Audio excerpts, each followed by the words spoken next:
Hola, yo soy Rubén y esto es Montevideo Tarot y hoy vamos a ver una segunda parte de lo que ya habíamos visto en Misterios Antiguos, pero esta vez vamos a cambiar de continente, nos vamos a ir a la otra parte del mundo, para que ustedes vean que los misterios más viejos pueblan todo, digamos, toda la esfera, toda la superficie del planeta. Obviamente la historia tiene baches de explicación de varios miles de años, porque la información nos llega a través de los artefactos, pero no hay ningún tipo de contexto o referencia oral. Esto nos lleva concretamente a este sarcófago, el sarcófago de Pakal. El sarcófago de Pakal es una extraordinaria obra de arte maya. Fue descubierto por este hombre Ruiz, un antropólogo, un arqueólogo en realidad. Allá por 1952, Alberto, es el nombre de pila de él, el 15 de junio de 1952, estando trabajando en el templo de las inscripciones de Palenques en Chiapa, México, se da cuenta, él prevé o predice que la pirámide es demasiado ostentosa para ser simplemente un templo en sí, o sea, una estructura, y que para él tendría una explicación más como las egipcias, como una tumba. Eso era una hipótesis un poco, digamos, aventurada, aunque, digamos, tenía antecedentes. Las pirámides de Egipto llevaban en su interior,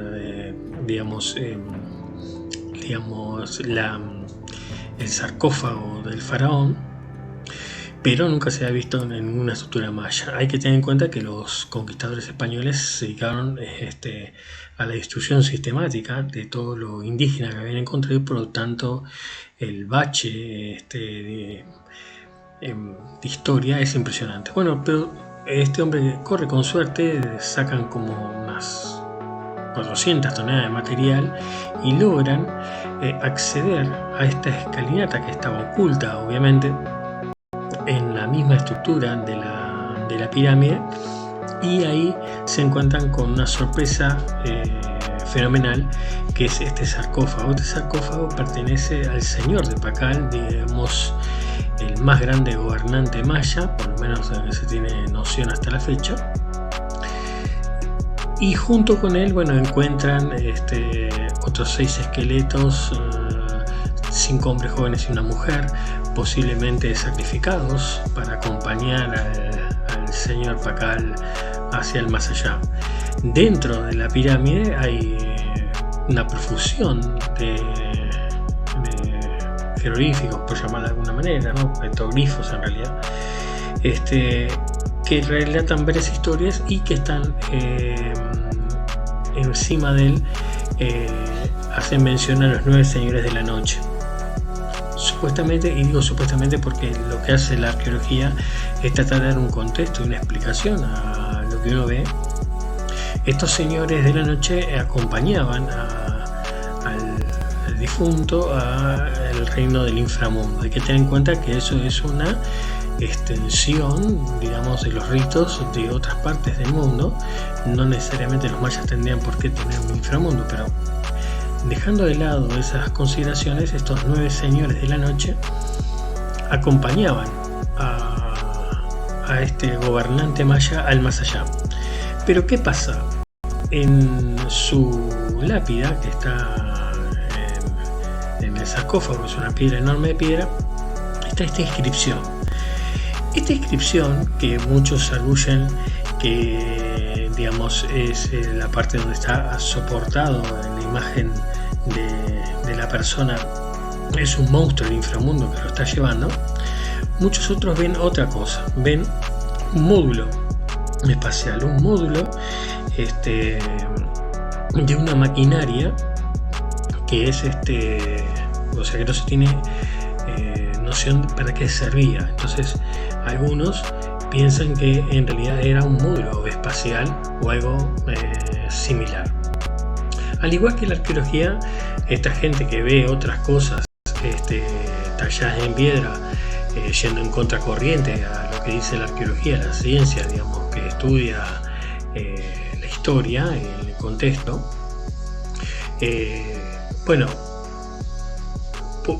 la talladura en piedra en sí es impresionante.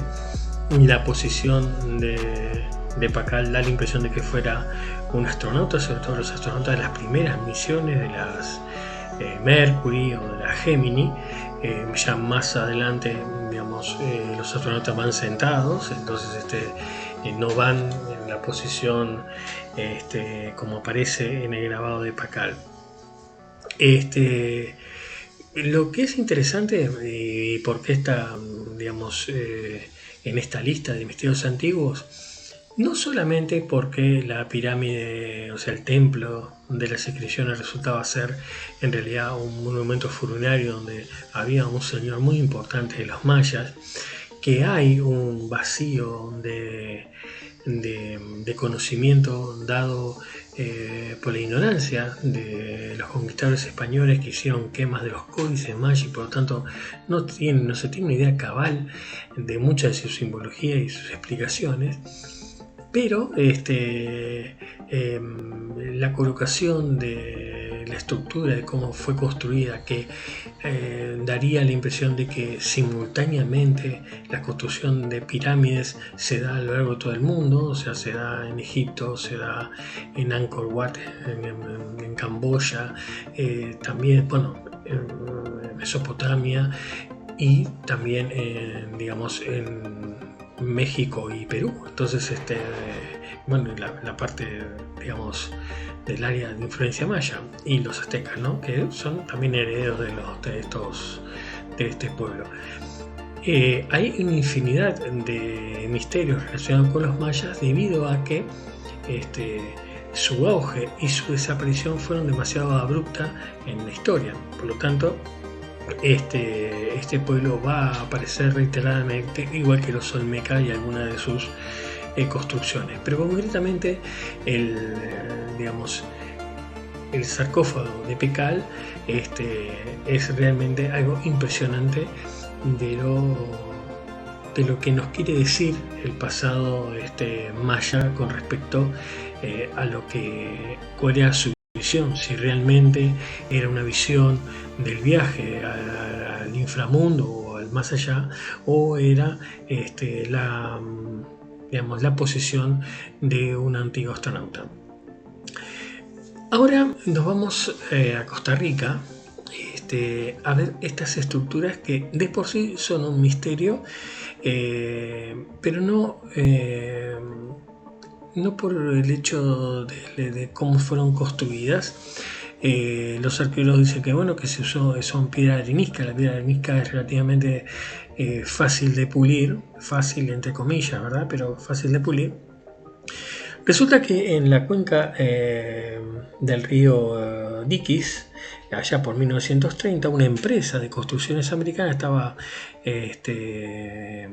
haciendo los cimientos para unas estructuras cuando encontraron estas esferas en el medio cerca del delta de este río. Algunas de estas rocas enormes fueron dinamitadas porque se pensaba que en el núcleo de esta roca había oro, lo cual no era así. Simplemente entre comillas, eran esferas talladas y pulidas. Ahora, hay de todo tamaño, ¿no? Hay esferas de poco más grande que un puño y esferas que llegan a pesar 14-15 toneladas. Ahora, la explicación lleva su trabajo, por más que se tengan herramientas de piedra, ya que la datación de estas rocas es de 600 años antes de Cristo. Los lugareños decidieron tallar estas piedras y darle una forma esférica. Giotto, el famoso pintor del Renacimiento, para demostrar la perfección de su arte, sin ningún tipo de herramienta, dibujaba un círculo. La esfera, que vendría a ser la forma tridimensional del círculo, es una idea universal de perfección. Entonces, solamente el hecho de tallarlas y de pulirlas implica un trabajo enorme, y lo que resulta, que lo que no puede explicar la arqueología es, si bien puede explicar cómo la fabricaron hasta cierta medida, muchos dicen que no la puede explicar, ya que, digamos, hay algunas esferas que son extremadamente exactas, precisas. El motivo es ¿por qué? ¿Por qué? Porque hay miles de estas esferas y todos los años se descubren más por toda la isla. ¿Por qué el pueblo que habitaba en esas islas decidió de la noche a la mañana, o no sé, en un proceso temporal, tallar miles de estas rocas de todos los tamaños? Y ya le digo, hay algunas que son bastante grandes, y con un peso, digamos, importante. La motivación de este pueblo de crear estas esferas, de tomarse un trabajo ingente, de tiempo y de mucho trabajo, imagino que deberían de ser una gran cantidad de gente abocada a una sola de las piedras. Pulir eso solo a mano llevaría un tiempo realmente prohibitivo, y no explicaría el porqué del esfuerzo. No va a ser la única demostración, digamos, hecha en roca pétrea, ya que en Antigua está lleno de ejemplos de rocas gigantescas. Bueno, ya hemos visto en Egipto a veces los enormes obeliscos, a veces cientos de toneladas, y se van a ver también en otras partes del mundo. Bueno, en Perú hay una máxima que reza que cuanto más vieja es la roca, más grande es, en una clara contradicción, ya que se supone que cuanto más viejo es algo, menos tecnología tenía el ser humano para moverla o tallarla, y sin embargo, digamos, los monumentos megalíticos que hay, que lo hay por todos lados, Stonehenge, por ejemplo, donde supuestamente los pueblos eran recolectores, cazadores-recolectores, dedicaron una gran cantidad de tiempo y de esfuerzo a trasladar piedras gigantescas y alinearlas, en el caso de Stonehenge en un patrón astronómico, pero aquí, detallarlas, tomarse el trabajo de tallarlas y dejarlas olvidadas, o como si fueran olvidadas, por todas partes de la isla. Algo que, bueno, aún la comunidad arqueológica no puede dar una explicación, digamos, medianamente aceptable. Y esto, digamos, que vendría a ser el último del día de hoy, de los misterios antiguos, son los Dogu. Los Dogu, ese es el nombre, o Dogu, es el nombre que le dan los japoneses a estas estructuras, o sea que nos vamos de la isla de Costa Rica a la isla de Japón.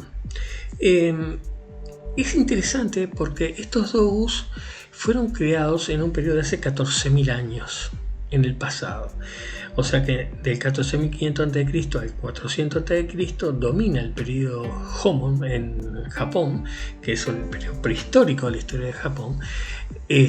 Y Homon viene de una palabra japonesa que es el trabajo de arcilla, sobre todo de los jarrones de arcilla, usando cuerdas. Como pueden ver en las figuras, la marca de esa arcilla con cuerdas o con otros elementos es la marca de agua que tiene este arte,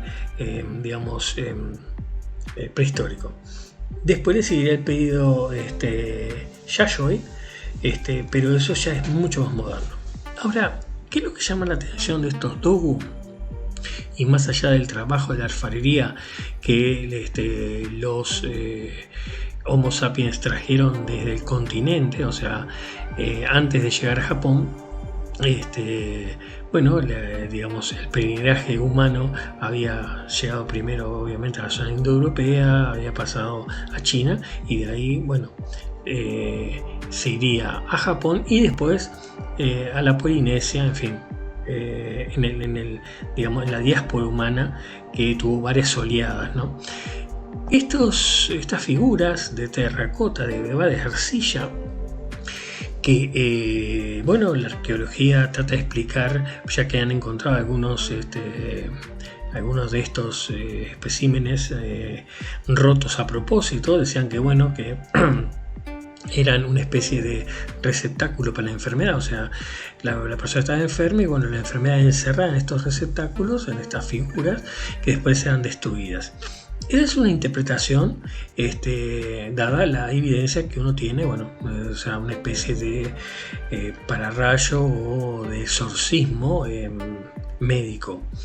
El tema es algunas cuestiones que aparecen sobre la distribución de los descubrimientos de estos doku.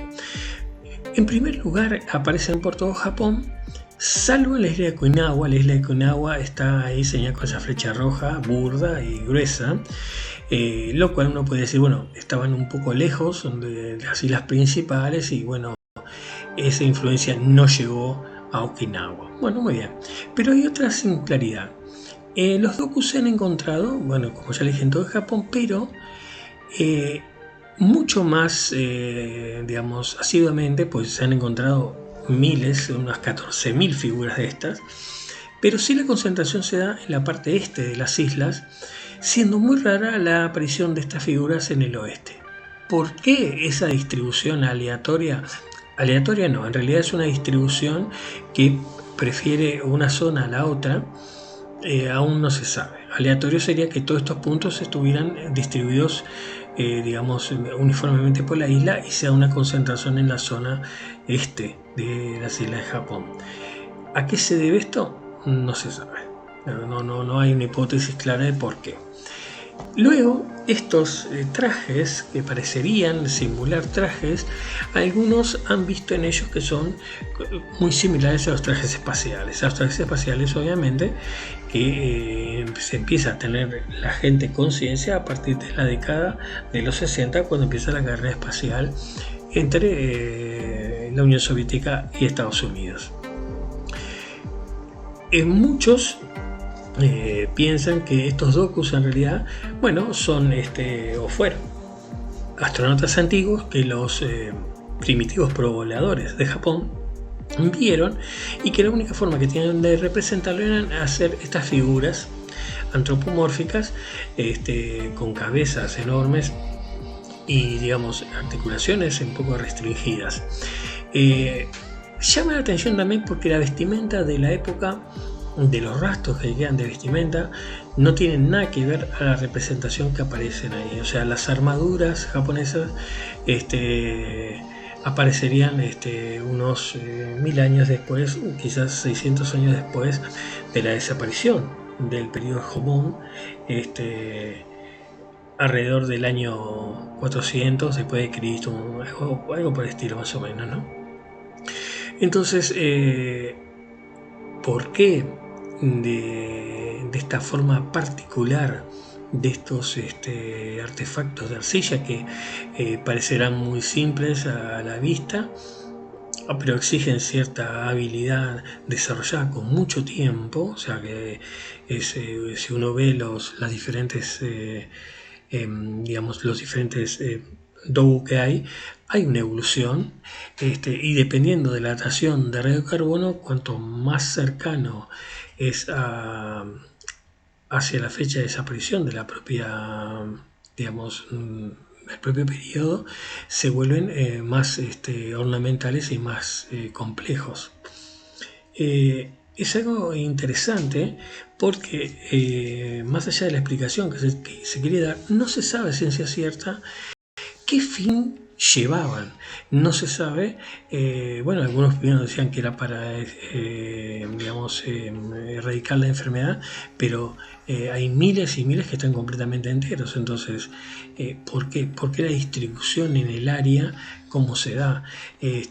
Bueno, hay un sinfín de preguntas sin respuesta, y obviamente catalogan a estos particulares muñequitos de terracota digamos, califican dentro de lo que es un misterio realmente antiguo, independientemente de que para muchos arqueólogos o para muchas personas ya está todo explicado, pero resulta que para muchos otros no. Hay infinidad de preguntas que están sin contestar, y vaya a saber si en algún momento se logran responder, ya que nos falta información. Nuestra información que tenemos es fragmentaria y solamente podemos especular. Hay también un sesgo cognitivo. El sesgo cognitivo es lo que uno ve lo que quiere ver.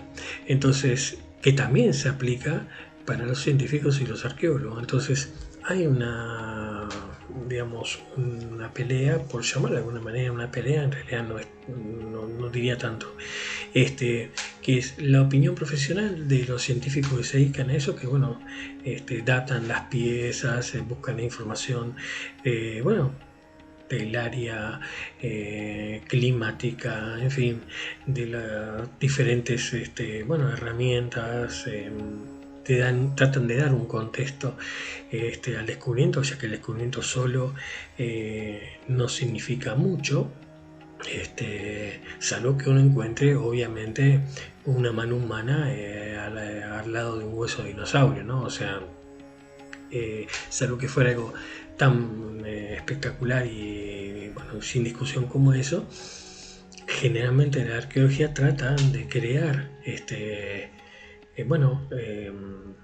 toda la figura completa.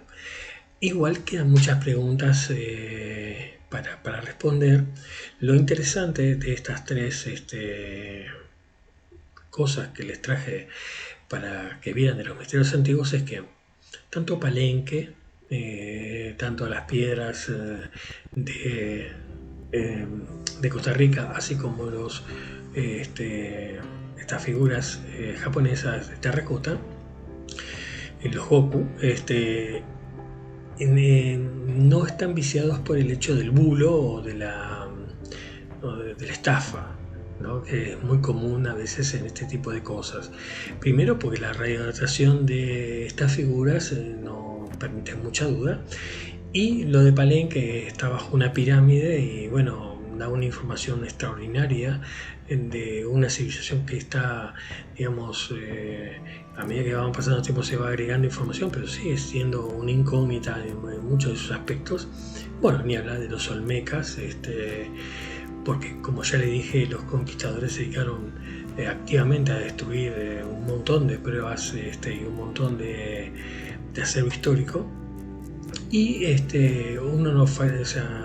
la falsificación de las piedras utilizando medios modernos de pulido y todo lo demás, no se halla que esas piedras están por todas y que siguen apareciendo, y han encontrado, como ya les mostré ahí, piedras enterradas en unas dimensiones bastante grandes. Entonces, aún estas cosas no están contaminadas por los bromistas habituales o aquella gente que trata de reafirmar sus hipótesis creando, digamos, falsificaciones, como ha pasado en algo de la historia. Sigue siendo realmente un misterio que se podrá aclarar o no a correr de los años, pero que forma parte de la idea de este segmento de acá de Montevideo Tarot, de traerles a ustedes estas cosas que no tienen una explicación simple, o por lo menos no tan simple. Va a haber otra, posiblemente otro video, ya que hay muchas otras cosas para ver. No he hablado ni de Stonehenge, ni la Isla de Pascua, ni de Angkor Wat, lugares espectaculares, sobre todo de la Edad de Piedra, que tienen una tecnología de construcción y una orientación astronómica que deja perplejo a más de uno. Sobre todo la pregunta de cómo esos humanos lograron orientarse, ¿no? Así como el pueblo de Dogón, un pueblo de piedra, que sabía que Sirio tenía una compañera oscura, y eso lo vamos a ver en otro video. Bueno, desde acá de Montevideo, Uruguay, les da un saludo grande de Rubén. Esto es Montevideo Tarot y ya saben, se pueden suscribir al canal, pueden hacernos preguntas, en fin. Y bueno, nos estamos viendo en la próxima. Un abrazo grande. Será hasta la próxima.